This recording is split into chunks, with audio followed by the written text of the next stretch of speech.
वस्तु का बहुत सूक्ष्मतम परिणमन होता है जो दृष्टिगत नहीं होता।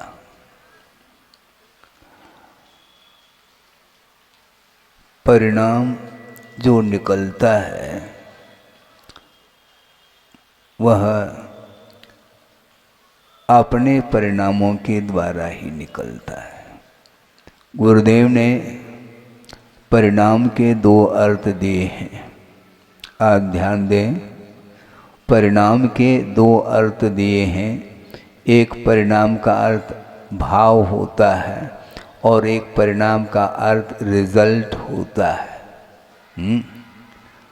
रिजल्ट परिणाम की ओर प्रत्येक छात्र की दृष्टि जाती है, किंतु प्रति समय उसके जो विचार उत्पन्न होते हैं उसके अनुरूप ही परिणाम निकलता है। एक बहुत बड़ा सिद्धांत है, विकास जो होता है उस विकास के लिए तदनुरूप कारण कलापों की आवश्यकता पड़ती है। ऐसा कोई भी कार्य नहीं है, चाहे वह लौकिक संबंधी हो अथवा परमार्थ संबंधी कार्य हो, प्रत्येक कार्य के लिए तदनुरूप कारण की आवश्यकता पड़ती है। उसमें महत्वपूर्ण दो कारण हैं। एक उपादान कारण है और एक निमित्त कारण है। उपादान का अर्थ होता है योग्यता।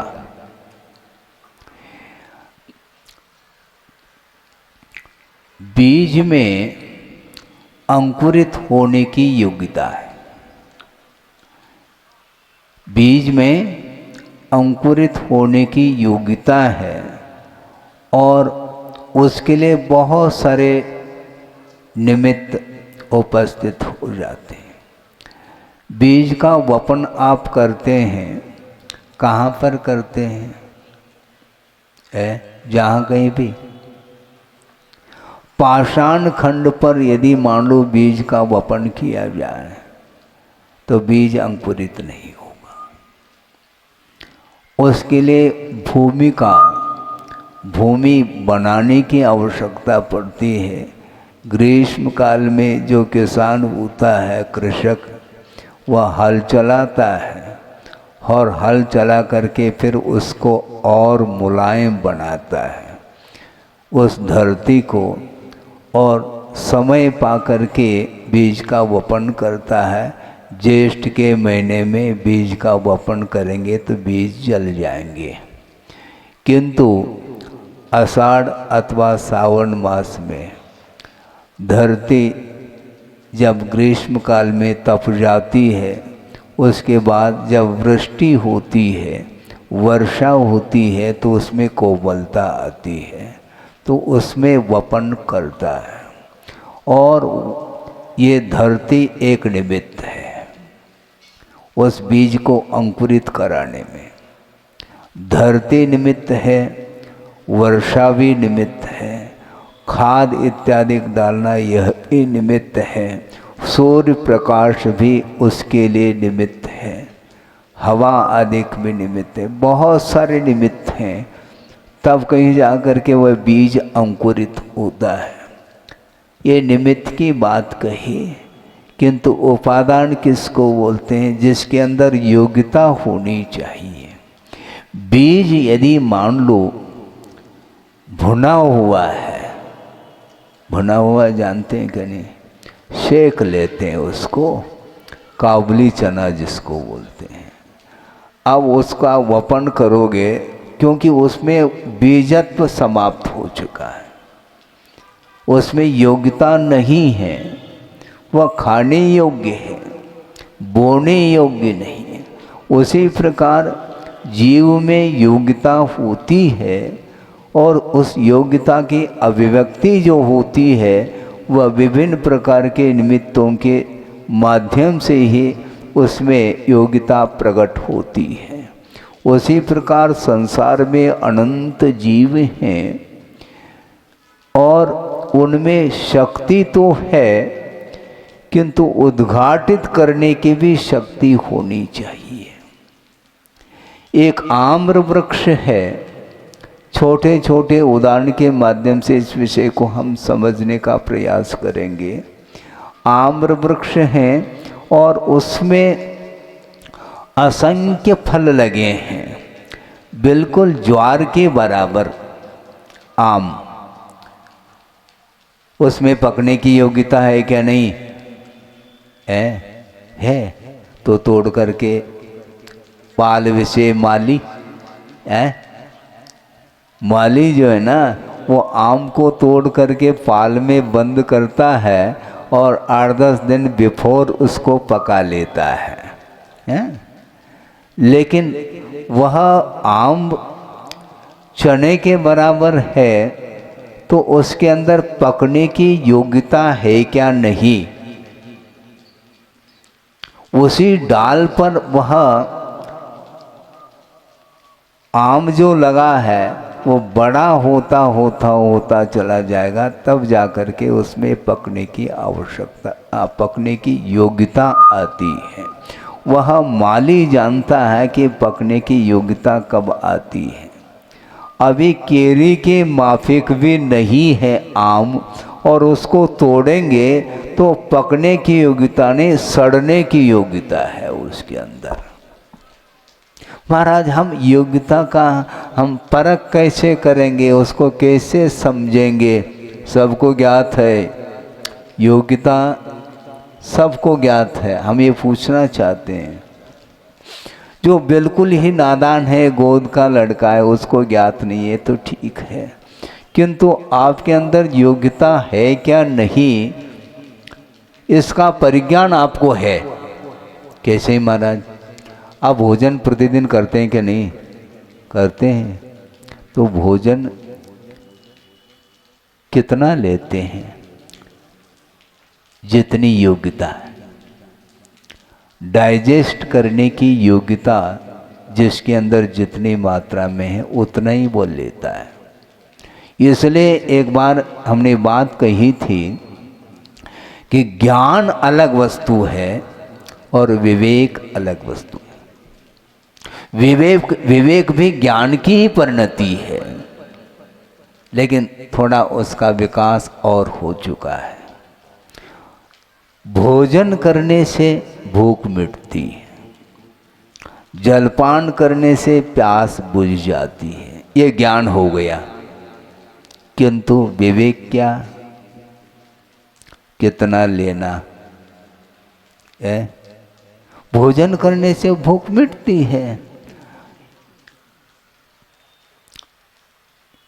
एक लड्डू खाने से जो आपको आनंद आ रहा है, उसका दुगना आनंद 2 लड्डू में आता है। सुनो, एक लड्डू खाने में जो आपको सुख मिल रहा है, आनंद आ रहा है, क्या 2 लड्डू खाने से दुगना आनंद आता है? ऐसा यदि मान लो गणितीय पद्धति से हम समझेंगे तो 4 लड्डू खाने से 4 गुना आएगा, 8 लड्डू खाने से 8 गुना सुख मिलेगा। ऐसा कुछ है क्या? नहीं। क्यों? लड्डू में सुख नहीं, डाइजेस्ट हो जाए तो उतना ही सुख मिलता है। अतिरिक्त यदि लेंगे तो निश्चित रूप से अजीर्णे भोजनम विषम कहा है, वो अजीर्ण हो रहा है, वो डाइजेस्ट नहीं हो पा रहा है। तो ऐसी स्थिति में इसी को बोलते हैं विवेक। कितना लेना, किसके बाद क्या लेना, ऋतुमान के हिसाब से क्या लेना, ये सारा सारा जो ज्ञान है विवेक का प्रतीक है। इसी को विवेक बोलते हैं। अच्छा लग रहा है इसलिए लेते जाओ, नहीं, ऐसा है ही नहीं। तो ये आरोग्य की दृष्टि से हम देखते हैं तो इसमें भी ज्ञान सामने आ रहा है। और परमार्थ क्षेत्र में श्रवण के लिए भी कहा गया है आगम में, क्या लेना, कितना लेना, कब लेना, किस विधि के अनुरूप लेना। श्रमण लोग आपके घर आते हैं कब? 10 बजे आहार चर्या करने के लिए वो आते हैं। आप लोग नवदा भक्ति पूर्वक पड़गान करके आहार देते हैं, आप दाता हैं और वो पात्र आया है। लेकिन ये ध्यान रखें, श्रमण लोग, गुरुदेव ने जो बात कही उसी को सामने रख रहा हूँ कि श्रमण लोग आहार करते समय भी मूलाचार का स्वाध्याय करते हैं। हाँ महाराज, वहाँ पर तो ग्रंथ तो दिख नहीं रहा है। ग्रंथ रखने की आवश्यकता नहीं, दृष्टि उनकी आगम की ओर है। वहाँ पर मौन होकर के खड़े होते हैं, बोलते नहीं वो है। हाँ, संकेत भी नहीं करते। दाता के हाथ में थाली है और दिखा रहा है महाराज, लेकिन उसमें इसको उठा, बोलते नहीं, इशारा करते चले जा। महाराज सभी उठा रहे हैं आप। कभी कभी उसको विकल्प होता है, तो कभी कभी हम भी क्या करते हैं, थाली दिखाता है तो एक भी वस्तु को नहीं उठाते हैं, तो उसको थोड़ा आनंद आता है, तसल्ली मिलती है, महाराज सब लेंगे। हाँ ठीक है, जब लेना है तब हम लेंगे, क्या लेंगे उस समय समझ में आएगा। तो मान लो हमने लिया नहीं, फिर बाद में आकर के वह कह रहा है कि महाराज आपने तो उठाया नहीं था। तो हमने उसको कहा, हमने रखा थोड़ी था, रखने वाले आप ही हो, थाली में आप ही परोस रहे हैं, सारे सारे व्यंजन रख रहे हैं, तो हमने नहीं उठाया तो इसमें क्या दिक्कत है। हमें जो आगम के लिए या संयम के लिए जो उपयुक्त है उतना ही लेते हैं। ले तप बढ़ावन हेतु, तप को बढ़ाने वाली जो वस्तु है उसी को लेते हैं और अनुपात से लेते हैं। बहुत रिस्क है। उपवास करना तो फिर भी सरल है, क्या उपवास करके भगवान के चरणों में बैठ गए, माला फेरते रहे, पूजन अभिषेक आदि करके, तो वहाँ पर स्वाध्याय आदि भी कर सकते हैं। वहाँ पर कोई थाली देखने में नहीं आती, लेकिन वहाँ पर पहुँचे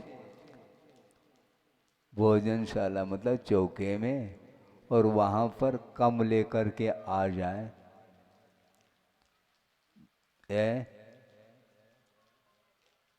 ऊर्णोदर, पूर्णोदर नहीं,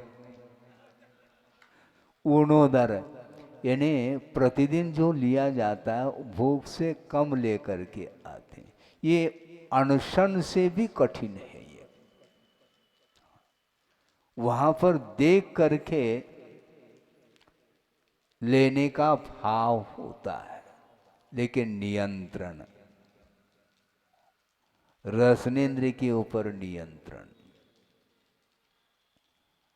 आचार्यों ने कहा कि पेट के ऊपर विजय प्राप्त नहीं किया जा सकता, क्योंकि ये शरीर है और ये मशीन के समान है। गुरुदेव ने कहा था इट इज आल्सो मशीन।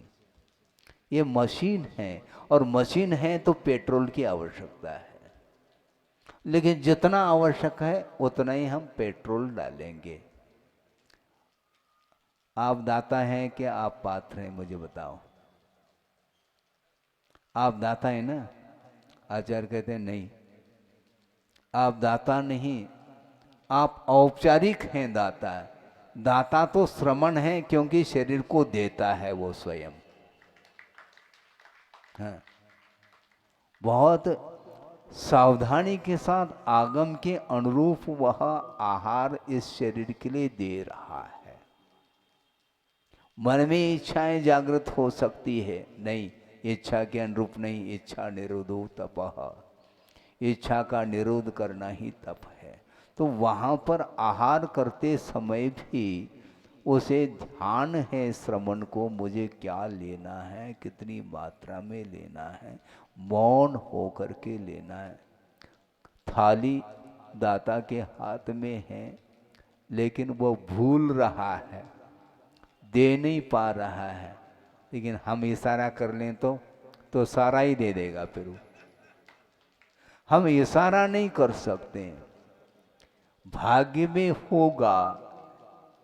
हाँ, शौश्रम होगा अंतराय कर्म का तो मिलेगा, नहीं मिलना है तो नहीं मिलेगा।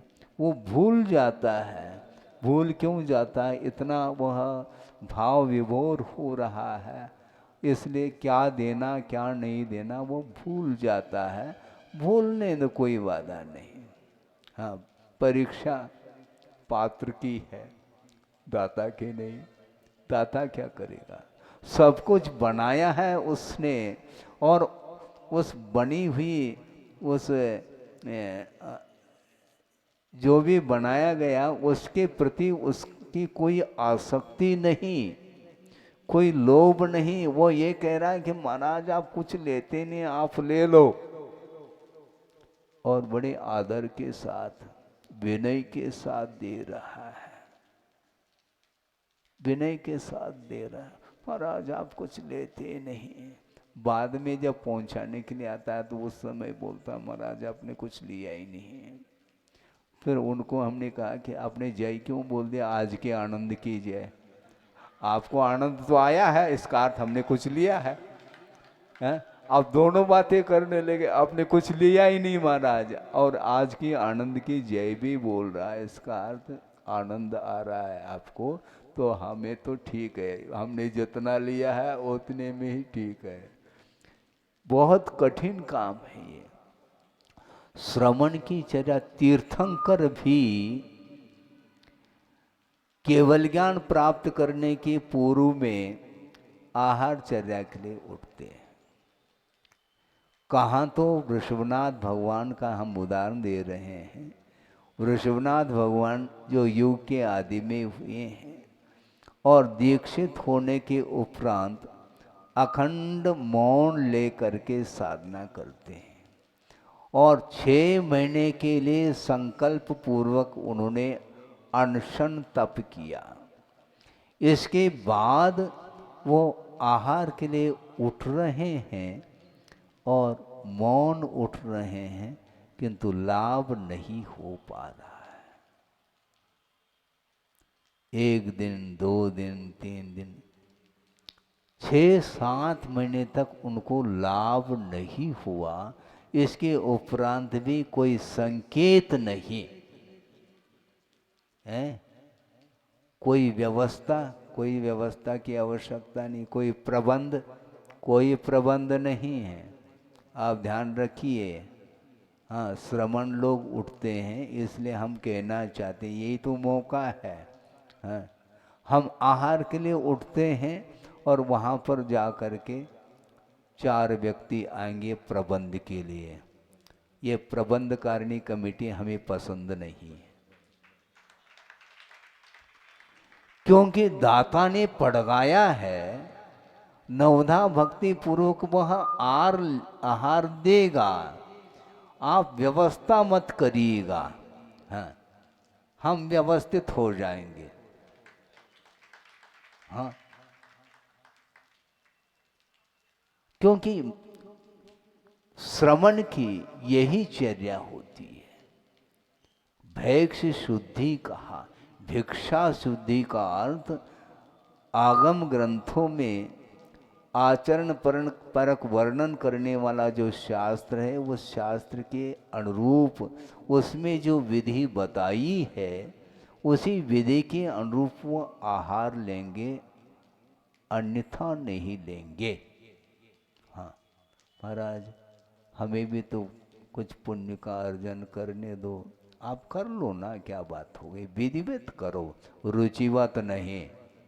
हाँ विधिवत होना चाहिए। इधर पड़गान हो गया और चौके में पहले से पहुंच गए, कौन से नंबर के चौके में आर होना है, वहाँ पर जा करके 30-40 व्यक्ति बैठ जाते हैं। बाद में हम पहुँचते हैं तो हम खड़े रह जाते हैं, महाराज हम इतई के हैं। वो लोग बोलते हैं महाराज हम तो इतई के हैं। तो हमने कहा भैया हम ही बाहर के हैं।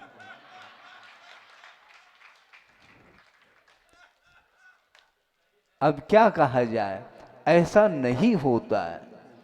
आप आहार दे दो, कोई बाधा नहीं, किंतु विधिवत देना चाहिए, रुचिवत नहीं।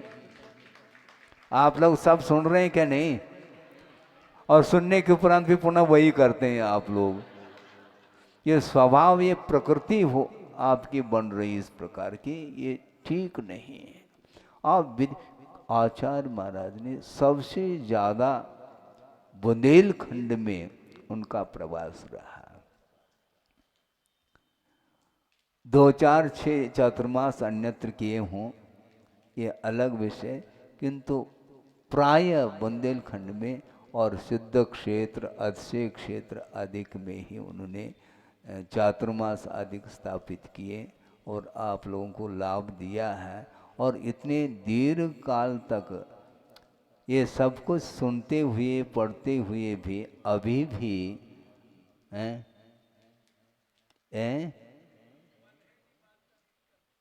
क्या, हाँ मानता नहीं, मनाना पड़ेगा उसको। हाँ, ऐसा नहीं हो सकता। अब आहार दे दो, विधिवत दे दो। और दूसरी बात ये है, आप दाता है तो आपका ही द्रव्य होना चाहिए, दूसरे का द्रव्य नहीं। जैसे समझने के लिए अभी अभी की बात है, किसी ने 1 लाख रुपए घोषणा कर दी, तो श्रीफल चढ़ाने के लिए कोई दूसरा व्यक्ति आ जाए तो नहीं चलेगा। धीरे धीरे समझ में आता है आपको। 1 लाख रुपए जिसने घोषणा की है दान स्वरूप, वही तो मंच पे आएगा। उसी प्रकार जिसने पड़गान किया है उसका अधिकार है, वह स्वामी है, वो दूसरा नहीं। न पड़गान किया है और न पूजन किया है, न चरणाभिषेक किया, न गंधोदक किया है, कुछ भी नहीं किया। और हाथ में द्रव्य भी लेकर के नहीं आया है, तो केवल वह शुद्धि बोल करके वह देना चाहता है, ये ठीक नहीं है। बाई चांस अलग है। हाँ, बाई चांस करने से सभी बाई खड़ी हो जाती।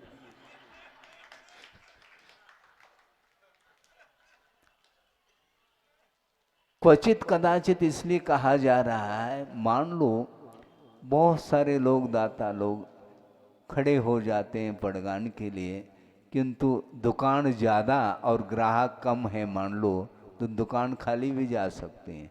तो वो यदि मान लो एक आध बार कभी आ जाते हैं अपने द्रव्य को लेकर के, तो थोड़ा बहुत उसके लिए, हाँ, लेकिन इसका अर्थ ये नहीं कि प्रतिदिन चालू हो जाए, बिल्कुल ठीक नहीं।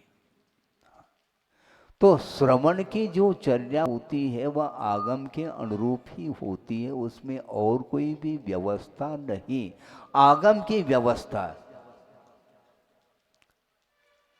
किसी ने कहा कि महाराज हमसे आपने आहार नहीं लिया, क्या गलती हो गई? भाई आपकी गलती आप जानो,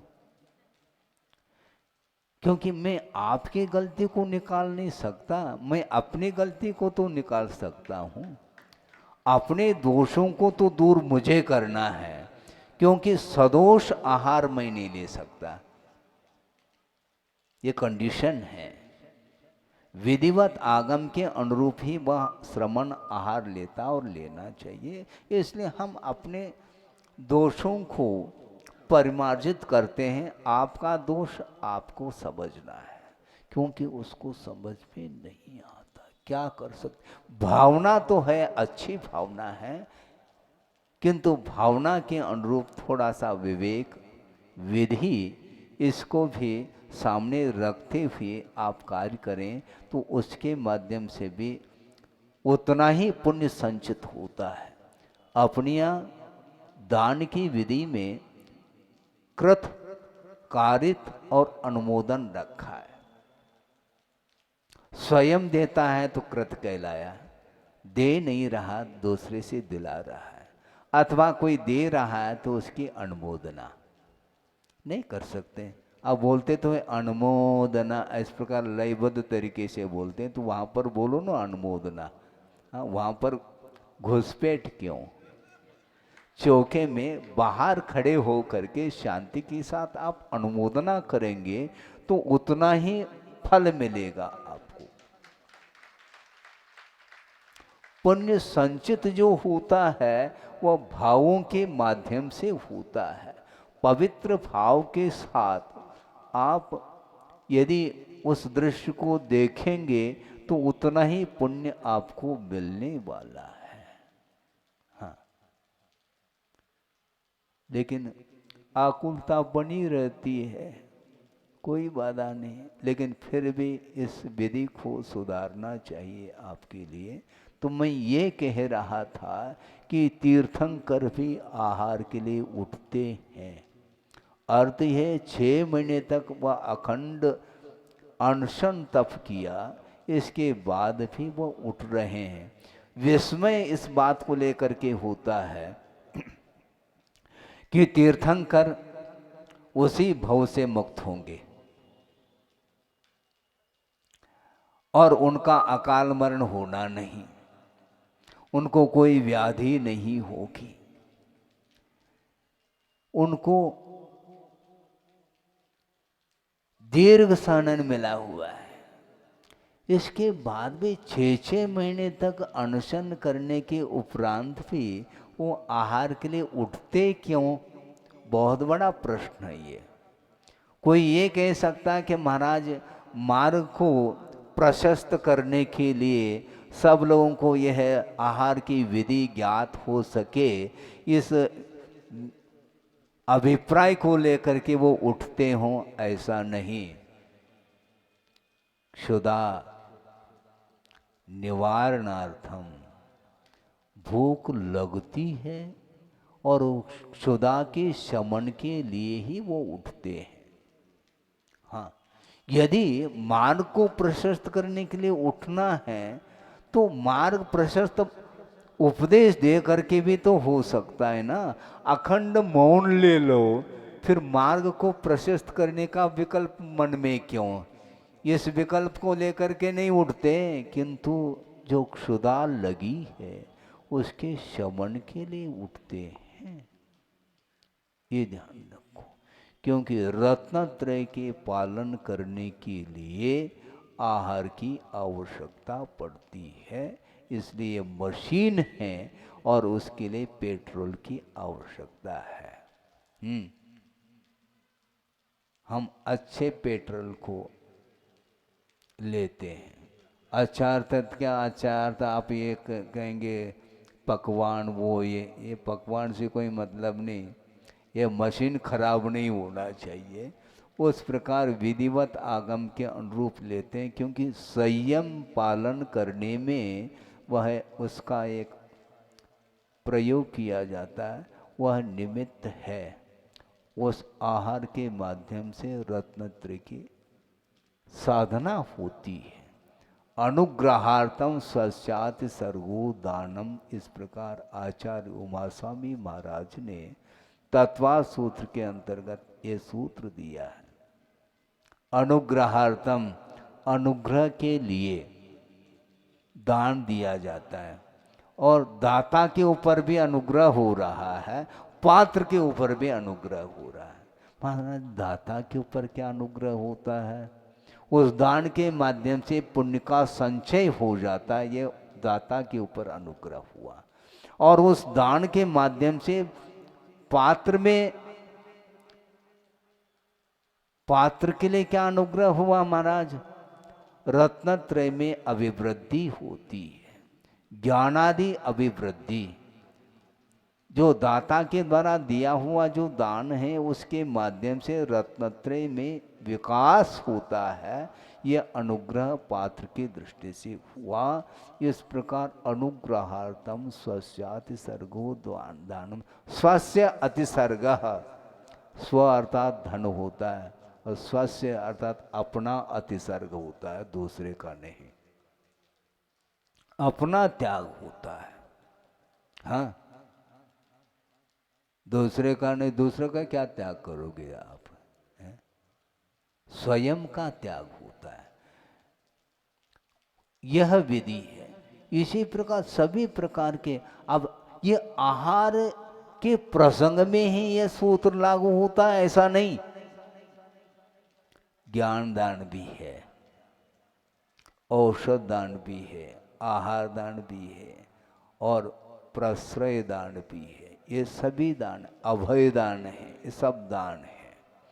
तो ज्ञान दान का प्रसंग आपके सामने रखूं, क्योंकि आप आहार की अपेक्षा से आप दाता हैं।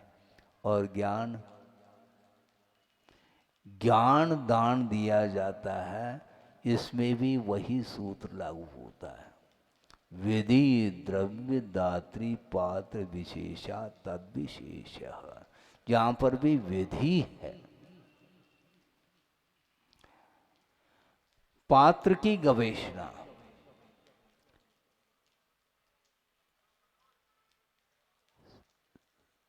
पात्र के लिए आप आहार देते हैं क्या? जिस किसी के लिए पात्र की गवेषणा आप करते हो, उसी प्रकार हम भी पात्र की गवेषणा करते हैं।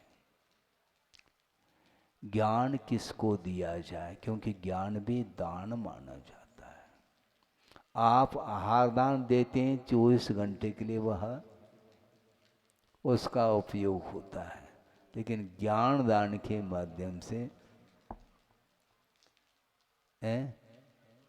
पूरा जीवन भर ही नहीं, भवांतर तक वो सारा का सारा संस्कार उसके चले जाते हैं। बहुत अच्छा प्रसंग याद आ गया मुझे। 9:30 बज गया, लेकिन हाँ हाँ हाँ, पानी आ रहा है, ठीक है। अभी सावन नहीं, आषाढ़ है, लेकिन झड़ी लग रही है।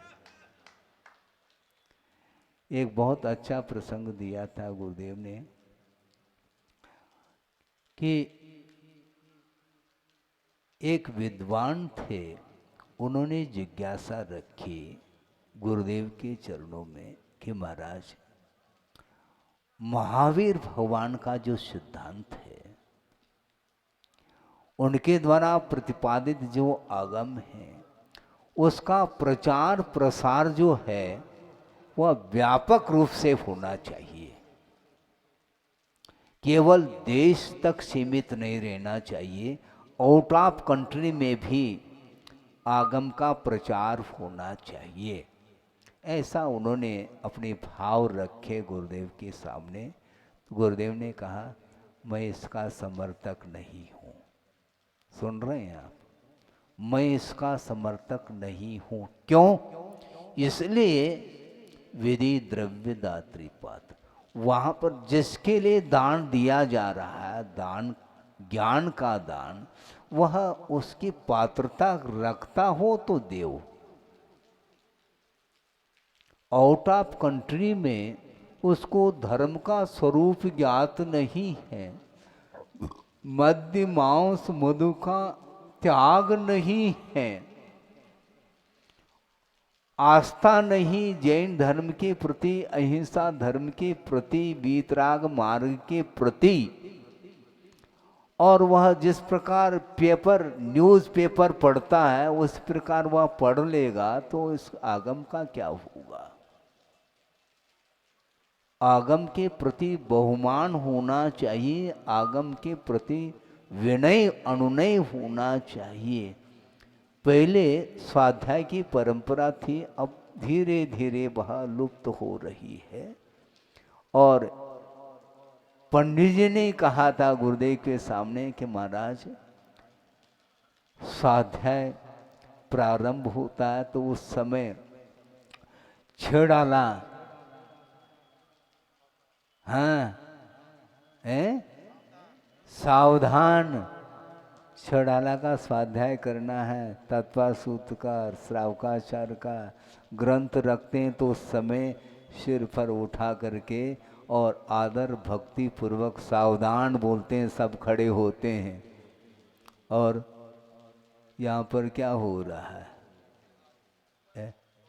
हाँ, इसीलिए ये वस्तुतः मोबाइल के माध्यम से सब चल रहा है, ये ठीक नहीं माना जाता। क्योंकि जिनवाने के प्रति जो भक्ति होनी चाहिए वो धीरे धीरे समाप्त हो रही है। मोबाइल में प्रवचन भी आ रहा है और आगम के बहुत सारे सूत्र गाथाएं भी उसमें हैं, फीड किया गया है। और उसी में राग रंग का जो प्रसंग है उसको भी उसी में देखा जा रहा है और उसको जेब में रखता है। और वो कहाँ जा रहा है, सुन रहे क्या नहीं? उसमें जिनवानी भी है और भी जो कुछ भी सांसारिक सामग्री है, सिनेमाई तो है उसमें, और क्या है। और उसको जेब में रख करके कहाँ पर जाता है, जहाँ पर अपवित्र स्थान है वहाँ पर भी जा रहा है और साथ में लेकर के जा रहा है। आप सुन रहे हैं क्या नहीं? मैं इसलिए कह रहा हूँ कम से कम ये ना करें। और आज हम कैसे करें, कैसे क्या करें हैं? साथ में लेकर के क्यों चलते हो? उसमें आप आगम भी उसी में फीड किया गया है, तो कहाँ ले जाना चाह रहे हैं आप? ये ठीक नहीं, इसी का परिणाम है। भावों में पवित्रता नहीं आती। भावों में पवित्रता कैसे आए? पहले शरीर पवित्र हो, स्नान करके शुद्धि करके ही आप पूजन अभिषेक करते हो। और इसी प्रकार स्वाध्याय करने की भी यही विधि है। और उन्होंने, गुरुदेव ने ये कहा था कि पाश्चात्य संस्कृति इधर आ रही है और वहाँ पर प्रचार प्रसार की तुम बात करते हो। सप्त व्यसन का त्याग जिसका नहीं है, जिसको धर्म का स्वरूप ज्ञात नहीं है, तो ऐसी स्थिति में उसको हम क्या बोध देंगे? सामान्य रूप से जो पूर्व भूमिका है वो संबंधित तो उसको जानकारी दी जा सकती है, किंतु बड़े बड़े सिद्धांत ग्रंथ जिनवानी उनके लिए दे दें। जिनवानी का वितरण प्रत्येक व्यक्ति के लिए नहीं। वह समझना चाहता है, पढ़ना चाहता है, विधिवत पढ़ें, आदर के साथ पढ़ें, शुद्धि के साथ पढ़ें, क्षेत्र शुद्धि भी हो और शरीर शुद्धि भी हो और भावों की शुद्धि के साथ उसका यदि मान लो अध्ययन अध्यापन होता है तो उसके माध्यम से ज्ञान का विकास होता है, ऐसा गुरुदेव ने कहा था। इसलिए ये ज्ञान दान भी विधिवत ही होना चाहिए। मात्र आहार दान ही विधिवत है ऐसा नहीं, ज्ञान दान भी जो है पात्र के अनुरूप ही देना चाहिए, ऐसा उनका कहना था। तो इस प्रकार ये जो ज्ञान अपने आत्मा का जो विकास होता है वह कारण के अनुरूप ही होता है। यहाँ से हमने प्रारंभ किया था। कारण जो है उपादान योग्यता के अनुरूप होता है, उसके योग्य ही कुछ निमित्त होते हैं जिनका आलम्बन लेकर के विधिवत हम धार्मिक क्षेत्र में हम अपने विकास को लेकर के हम आगे बढ़ सकते हैं। अन्यथा ये इनके प्रकार से यदि हम करते हैं तो उसके माध्यम से बहुत हानि उठानी पड़ती है। हाँ, वो ठीक नहीं माना जाता है। एक छोटा सा प्रसंग 2 मिनट में कह दूं, हाँ, वैसे आप जान नहीं पाओगे। हाँ। वो ये है, क्या कह रहा था मैं, हाँ, अब देखो, आप महाराज को पड़गा करके ले जाते हैं, ठीक है, इस ड्रेस पर ले जाते हैं क्या? क्यों? बिना सोले के महाराज आहार नहीं देंगे, इसलिए आप सोला पहन करके चले जाते हैं। लेकिन भगवान के चरणों में जाने के लिए आप सोले का वस्त्र पहनते हैं? महाराज भगवान तो मौन है ना, वो थोड़ी कुछ कहते हैं। हाँ, महाराज तो आहार लेंगे नहीं, और बिना शुद्धि के आ जाए चौके में तो अंतराय हो जाएगा। इसलिए यहाँ पर तो ध्यान रखा जा रहा है, जबकि सर्वत्र रखना चाहिए। स्वाध्याय करते समय, देव दर्शन पूजन अर्चन आदि करते समय भी शुद्धि के साथ ही होना चाहिए। पूजन करते हैं आप, गुरुदेव की पूजा आप कर रहे हैं, किंतु सोले का वस्त्र नहीं है, समझ रहे हैं? और द्रव्य चढ़ा रहे हैं, कौन से अष्टमंगल द्रव्य हैं, और वो तो मांगलिक द्रव्य है, और शरीर वस्त्र सुनने में नहीं आ रहा है, आ रहा है, लेकिन ध्यान रखेंगे कल से। हाँ, चाहे गुरु की पूजा हो, चाहे प्रभु की पूजा हो, पूजन जो किया जाएगा, जितने व्यक्ति पूजन करने के लिए हैं सब लोग पढ़ें, ये अलग विषय, किंतु द्रव्य चढ़ाने के लिए जो सोने के शुद्ध वस्त्र पहन करके ही वह द्रव्य चढ़ाएं, इसके माध्यम से अपने आप में एक विशुद्धि अलग क्वालिटी की उत्पन्न होती है। इस प्रकार आप विधिवत सब कुछ करें, जिसके माध्यम से विकास हो सकता है। बहुत सारा विषय है इसी प्रसंग को लेकर के, किंतु समयाभाव के कारण काफ़ी समय हो चुका, लगभग 40 मिनट हुआ, और 40 मिनट का ही पीरियड माना जाता है। एक पीरियड 45 या 40 मिनट का होता है, इससे ज़्यादा नहीं होता है। हाँ, अनुशासनबद्ध होकर के वो बैठी हैं, अपन को अनुशासन से काम करना है, और बहुत शांति के साथ बैठ करके सुन रही हैं। हाँ, 2 शब्द नहीं, 200 शब्द से भी ज़्यादा हो गए। आप लोग अनुशासन सीख रहे हैं, आत्मानुशासन के साथ ही अनुशासन चलेगा। हाँ, विधिवत बहुत अच्छे ढंग से एकाग्र मना हो करके आप अध्ययन करेंगे तो निश्चित रूप से ज्ञान का विकास हो सकता है। किसी एक छात्र ने कहा कि महाराज हम 18 घंटे तक अध्ययन करते हैं, 18 घंटे तक महाराज मैं अध्ययन करता हूँ, किंतु मेरा मन स्थिर नहीं है। तो तुम अध्ययन क्या कर रहे हो? तुम्हारा मन अन्यत्र चला जा रहा है। महाराज मन को स्थिर कैसा करें? आपका मन स्थिर है, किंतु जहाँ पर स्थिर होना चाहिए वहाँ पर नहीं है।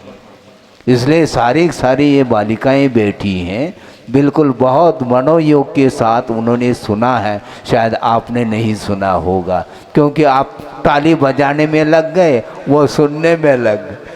बहुत एकाग्र होकर के वो सुन रही हैं, और हमें विश्वास है वो जिस क्षेत्र में वो आगे बढ़ रही हैं, निश्चित रूप से निरंतर उनका विकास होगा। उनका विकास हो इस पवित्र भावना के साथ। अहिंसा परमो धर्म की जय। बोधि समाधि परिणाम शुद्धि स्वात्मोपलब्धि शिव सौख सिद्धि चिंतामणिम चिंतित वस्तु दाने पावंद मानस्य ममास्तु देवी। परम पूज्य आचार्य गुरुवर श्री विद्यासागर जी महाराज की जय।